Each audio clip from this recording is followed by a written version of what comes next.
पिछले सेशन में accounting standard 20 earning per share complete कर लिया था। आज शुरू करेंगे accounting standard 19, that is nothing but the standard of लीजेस। So give one heading fast.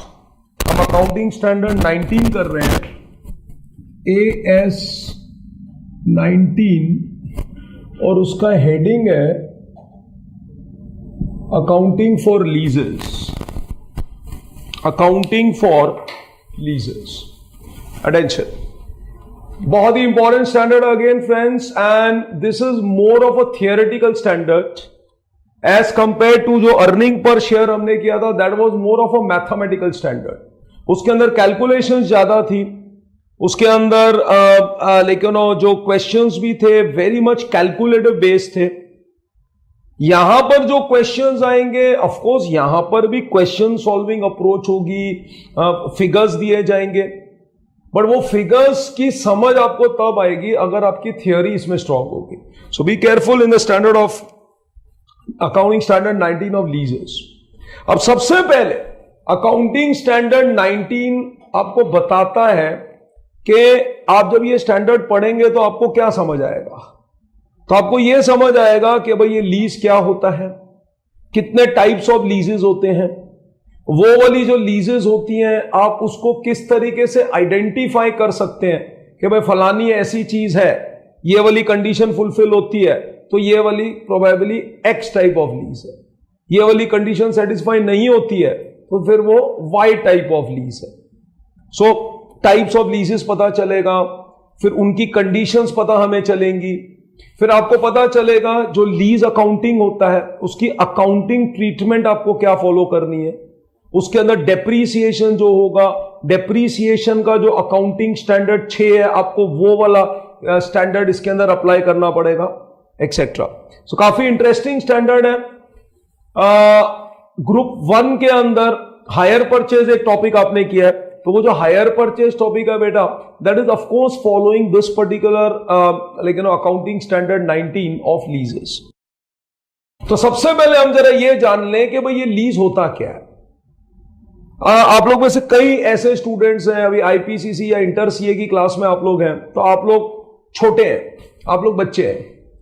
अब कोई बच्चा बोलेगा अरे सर अभी हमने कहां पर ये लीज अकाउंटिंग वगैरह देखी है, हमने तो 11वीं 12वीं पढ़ा है, भाई सीपीटी अभी अभी क्लियर किया है, तो सर हमें नहीं पता, हमने कभी रियल लाइफ में भी कोई एग्जांपल हमें नहीं समझ आ रहा है लीज क्या होता है एग्जैक्टली। बट ट्रस्ट मी बेटा, आप सबको हर रोज ये स्टैंडर्ड ऑफ लीजेस कहां ना कहां हम लोग फेस करते हैं। यस, बिकॉज लीजेस का बेसिक मतलब क्या होता है बेटा, इट इज नथिंग बट किराया। लीज अकाउंटिंग होती है नहीं, बट जो आपको अकाउंटिंग करनी है जहां पर किराया इज कंसर्न। यस, तो सर किराए का मतलब क्या है। अब किराए दो टाइप के होते हैं। एक ऐसा किराया होता है कि मैं किराया भरता जा रहा हूं, भरता जा रहा हूं, भरता जा रहा हूं, और एक दिन उस पर्टिकुलर एसेट का मैं ओनर बन जाऊंगा। तो एक वो वाला किराए टाइप होता है जिसको हम हायर परचेज बोलते हैं। हायर परचेज क्या था बेटा, हायर परचेज, हायर, तो हायर का मतलब किराया ही होता है।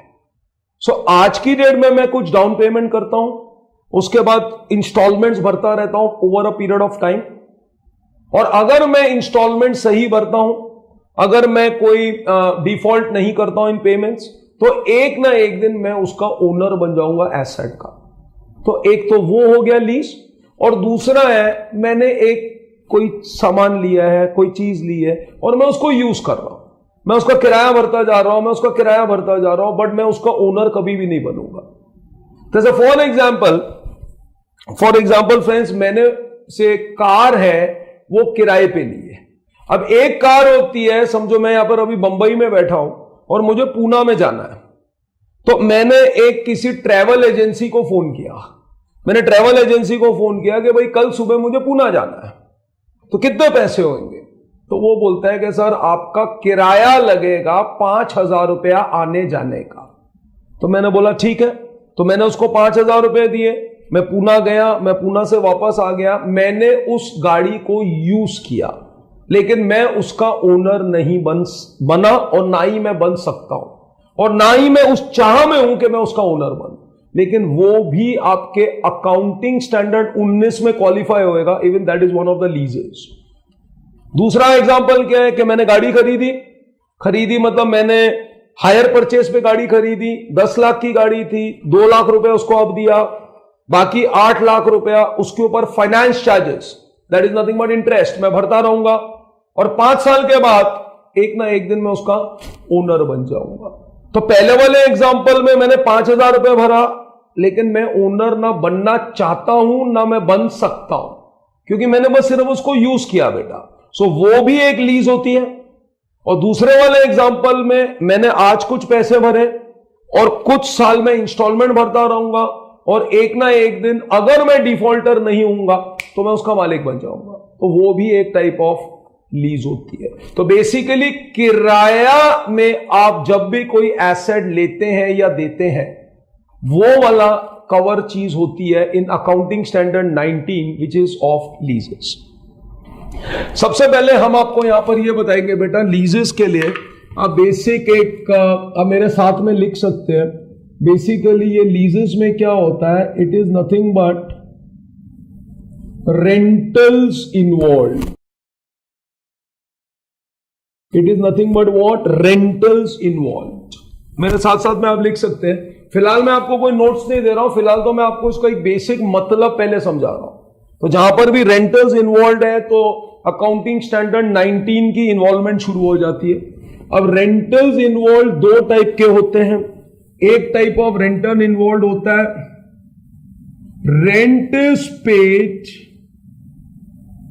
But ownership is eventually the objective. मैं फिलहाल तो रेंट पे कर रहा हूं, लेकिन एक ना एक दिन मैं ओनर बन जाऊंगा। तो मतलब इन शॉर्ट ओनरशिप इसका ऑब्जेक्टिव है। मेरा जो ऑब्जेक्टिव है, मेरा जो पर्पस है, ये वाले रेंट भरने का सिर्फ यूज करना नहीं है बेटा। मतलब it should be incidental to the ownership. जो रिवॉर्ड्स मुझे मिलेंगे, जो राइट्स मुझे मिलेंगे, at the end of the day मैं उसका ओनर बन सकता हूं। और कब मैं बनूंगा उसका ओनर, जब मैं सारी इंस्टॉलमेंट्स टाइम पर भर दूंगा। तो ये हो गया एक, तो rent is paid but ownership is eventually the objective. दूसरा है only rent is paid but ownership can never take place. But ownership can never take place. तो एक होता है जहां पर हम किराया ही भर रहे हैं, लेकिन एक ना दिन हम ओनर बन जाएंगे, तो वो एग्रीमेंट ही वैसा होता है। यहां पर हम सिर्फ किराया भर रहे हैं, लेकिन हम ओनर कभी नहीं बनेंगे। तो इसका आप एग्जाम्पल भी लिख सकते हैं। For example, motor car purchased on hire purchase. Motor car purchased on hire purchase. और हायर परचेज के अंदर क्या होता है, sum down payment is done. मेरे साथ साथ में बेटा आप लिख रहे हैं, sum down payment is done. उसके बाद ये इसके फीचर्स लिखा हूं। उसके बाद जो इंस्टॉलमेंट्स होते हैं, instalments paid over a period of time. तो कुछ डाउन पेमेंट करते हैं, इंस्टॉलमेंट जो होते हैं over a period of time होता है। और फिर यहां पर लिख रहे हैं, if there is no default, if there is no default of payment, if there is no default of payment, अगर मेरा कोई डिफॉल्ट नहीं है, मैं तरीके से भरता जा रहा हूं, if there is no default of payment, then ultimately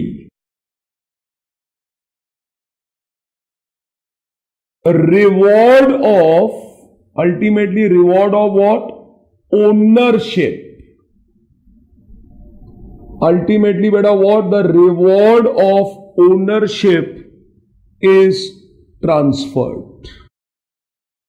Ultimately the reward of ownership is transferred. तो ये आपका एक टाइप ऑफ रेंट होता है तो रेंटल इन्वॉल्व। देखिए मैंने जब लीजेस की बात की बेटा तो मैंने हेडिंग क्या दिया, रेंटल्स इन्वॉल्व। लेकिन रेंट दो टाइप के होते हैं, एक रेंट वो होता है जब आपको ओनरशिप इवेंचुअली मिल सकती है, तो वो वाला जो रेंट आप पे ही करते हो फ्रेंड्स, वो आप पे ही क्यों कर रहे हो, ऑब्जेक्टिव है एक ना एक दिन मैं मालिक बन जाऊं। हाँ, जब तक आप मालिक नहीं बनते, जब तक आपका लास्ट इंस्टॉलमेंट पे नहीं हुआ जाता, तब तक आप किराएदार हो, यू आर जस्ट द हायरर। आप बोलोगे कि सर अगर डिफॉल्ट ऑफ पेमेंट हो गया तो डिफॉल्ट ऑफ पेमेंट हो गया तो आप अपना एसेट वापस ले जाओगे, आप अपना एसेट वापस ले जाओगे, लेकिन जो पैसे मैंने आपको दिए हैं, जो डाउन पेमेंट किया है, जो इंस्टॉलमेंट्स भरी है, वो पैसा आप मुझे वापस नहीं करोगे। मैं बोलूंगा अरे भाई ये तो गलत बात है, आपको मेरा पैसा वापस करना चाहिए। आप बोलेंगे सर जी आपने ये वाला एसेट हमारा यूज किया है, तो अगर आपने यूज किया है तो वो आप यूजर हो, उस समय तक आप यूजर हो, और एज अ यूजर आपको किराया देना पड़ेगा। सो है किराया, अल्टीमेटली ओनर बन जाते हैं। एग्जांपल में आपको मोटर कार परचेज और हायर परचेज का एग्जांपल दे दिया है। कुछ डाउन पेमेंट करेंगे, instalment over a period of time करेंगे।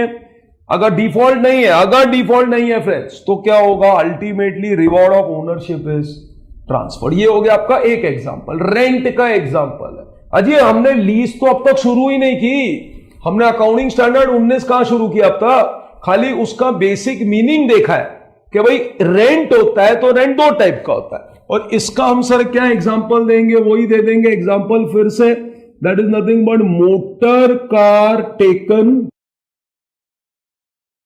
On rent where after using it no ownership is transferred. No ownership is transferred.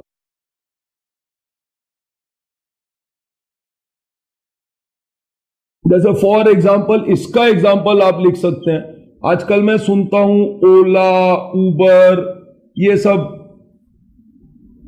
cabs used, fare given,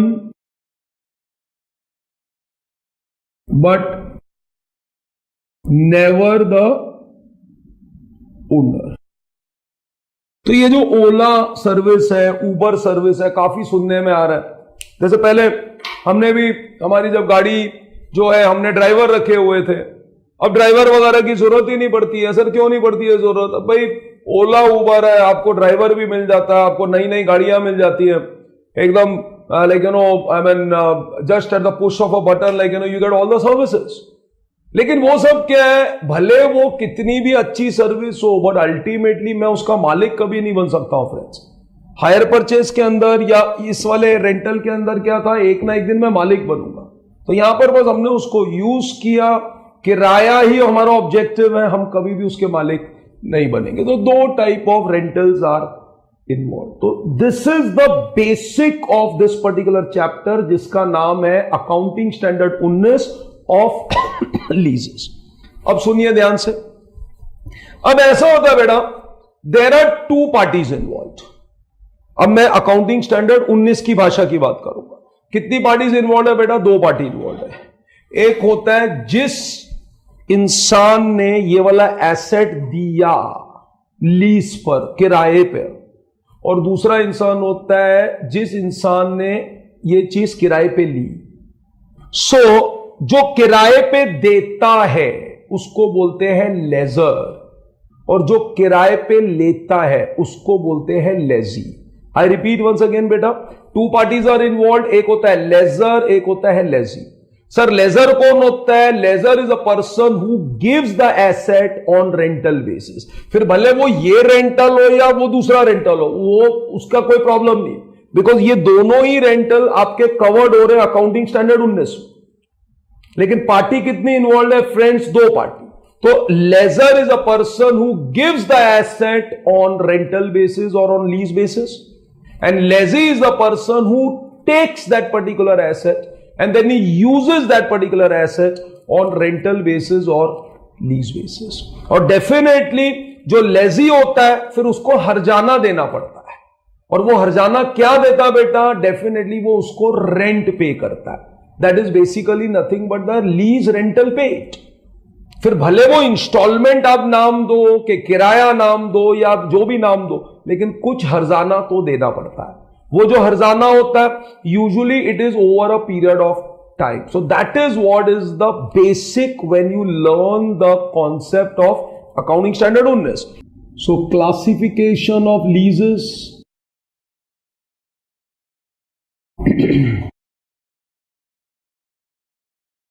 दो type की लीजेस होती हैं बेटा।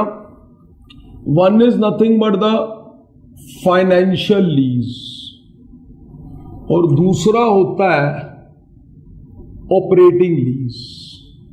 दो टाइप ऑफ लीज होती है बेटा।